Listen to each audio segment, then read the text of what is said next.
mu qəlbidir bu vətəni, vermərik özgüyə sənəti. Ləbbeyk vətənə igid, bura Azərbaycan içi. Düşüncə millidir birik, sizin faşist bellənidir işik. Göndərin bəri vətən əhliləri, bizim üzün üstün götürün bu yanıq mərələri. Xaçın atın vəsətdə gəlmişəm əli dolu qaqaşlinirəm bu mirasın tanışız gələri. Vava Kasatda bazarı şərəfin, əli axtarırsan ucaları. Ana dili nazarı, tapılmır meyyətdə gözdən düşkənində. Anladın ki bu vətənin uca yeri ərədir. Yatmışam, yuxumu aram, yava ayrı məsələdir bizə davam. Fakat topraq üstə ayaq, ayaq üstə dayaq, vicdan qoymur yataq. Sən öləsən, sənimə sikəcəm, mən rəhm eləmirəm edəydə. Bir dəfə səni götə verəcəm biləsən.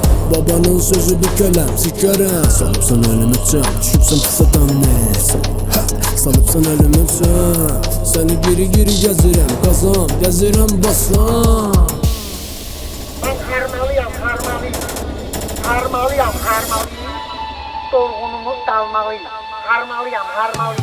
Yazın görək türk rəpləri, yığışırlar türkülər bəri. Canavarlar diyarına, ey yağının var tüstülər. Gəlir gedin deyin türkiyə tüstüyə, ölüm olsun yarıda küstüyə. Başım getsə sözü düz deyəm, ölüm olsa da sözüm istəyəm. Savalandan gənciyəcən, mənnəm Təbrizəcən.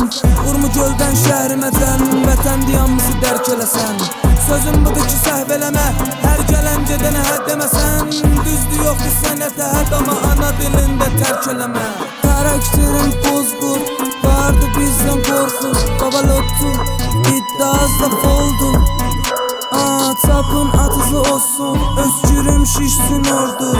İşlərizdə zorsuz, özüz valla poxsuz. Yeməkxanəvada varımız, satqın olmaz yarımız. Şişiyə tutaram qanızı, götürün qaçın canızı. Gəlmişəm qata mən alıızı, mən sikim sizin fazızı. Şirin saydıq canızı, biz tükürə bütün qaçırıq.